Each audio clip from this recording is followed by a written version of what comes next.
ஏழைன்னா பணத்தினால நான் ஏழை பணக்காரன் சொல்லவே முடியாது. பணம் இன்னைக்கு இருக்கும், ஒரு சுனாமி வந்துருச்சு போயிடுச்சு. என்னுடைய சொந்தக்காரங்க ஒருத்தவங்க அதனாம்பட்டினத்துல அவங்களுடைய தோப்புல 3000 தென்னை மரம், 3000 தென்னை மரத்துல 8 தென்னை மரம் தான் நிக்குது. சோ பணத்தால ஏழை பணக்காரன் என்பது கிடையாது. பணம் இன்னைக்கு வரும், நாளைக்கு செல்லும்.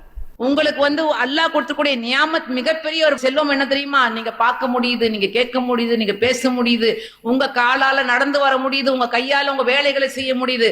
And you are not mentally challenge. அல்லாஹ் உங்களை மென்டலி பேலன்ஸ்டா வச்சிருக்கான். ஆக அல்லாஹ் உங்களை எந்த ஒரு குறையையும் வைத்து படைக்கவில்லை. நீங்க கண்ணாடி எதுல நின்றுட்டு, ஆனா ஐஸ்வர்யா ராய் மாதிரி பாடி இல்லையே, எனக்கு அவ்வளவு மாதிரி கலர் இல்லையே, என் கண்ணு மட்டும் இப்படி இருக்குது, என் காது மட்டும் இப்படி இருக்குது, தயவு செய்து கண்ணாடிக்கு எதுல நின்று அல்லாஹ்வுடைய படைப்பை பார்த்து குறை சொல்லாதீங்க. உங்களை பார்த்து வஸ்குரு அலைஹ, அல்லாஹ்வுடைய ஜிக்ரை நீங்கள் நினைவு செய்து கொள்ளுங்கள். வஸ்குரு நியாமத்தல்லாஹி அலைக்கும், அல்லாஹ்வுடைய நியாமத்துக்களை நீங்கள் நினைவு செய்து கொள்ளுங்கள். அல்ஹம்துலில்லாஹ், என்னை குருடா படைக்கலையே அல்லாஹ். அல்ஹம்துலில்லாஹ், அல்லாஹ் என்னை செவிடா படைக்கலையே அல்லாஹ்.